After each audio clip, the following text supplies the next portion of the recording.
देशाबद्दल आपल्या सर्वांच्याच मनात खूप प्रेम आहे.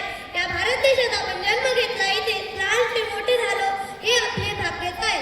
मित्रांनो, प्रसिद्ध कवी लेखक श्री माधव विचारे हे आपल्या एका कवितेमध्ये म्हणतात की चला चला हो एक मुखाने गाऊ एकच गान, भारत देश महान आमचा, भारत देश महान. हिमालयाची हिमशिखरेती, हिमालयाची हिमशिखरेती, भारतभूषण शिरी डोलती, गंगा यमुना आणि गोमती घालीत पवित्र स्नान, भारत देश महान आमचा, भारत देश महान. मित्रांनो, या कवितेमध्ये कवीने आपल्या भारत देशाचे महानतेचे वर्णन केले आहे आणि याचबद्दल म्हणजे माझा भारत देश महान याच विषयावर मी बोलणार आहे. आपल्या भारत देशाला सुवर्ण इतिहासाची परंपरा लाभली आहे.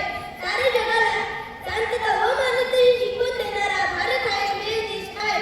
विविधतेतून एकता ही भारताची ओळख आहे. संपूर्ण जगाला हेवा वाटणारी नैसर्गिक संपदा व श्रीमंती आपल्या भारताकडे होती आणि याचकडे आकर्षित होत अनेक परिके सत्तांनी भारतावर आक्रमण केले. इंग्रजांनी लादलेल्या 150 वर्षांच्या गुलामगिरीमधून मुक्त होण्यासाठी अनेक स्वातंत्र्यवीरांनी आपले बलिदान दिले आणि याच बलिदानामधूनच 15 ऑगस्ट 1947 रोजी आपला भारत देश स्वतंत्र झाला. आज आपल्या भारत देशाची जागतिक महासत्ता बनण्याच्या दिशेने वाटचाल चालू आहे. थोर शास्त्रज्ञ डॉक्टर APJ अब्दुल कलाम यांनी व्हिजन 2020 म्हणजे 2020 पर्यंत भारत महासत्तेचे स्वप्न पाहिले होते. त्यांचे स्वप्न 2020 पर्यंत जरी खरे झाले नसले तरी येणाऱ्या काळात ते नक्कीच खरे होईल याची मला खात्री आहे. ते म्हणतात ना, आजचे विद्यार्थी उद्याचे देशाचे भविष्य असतात.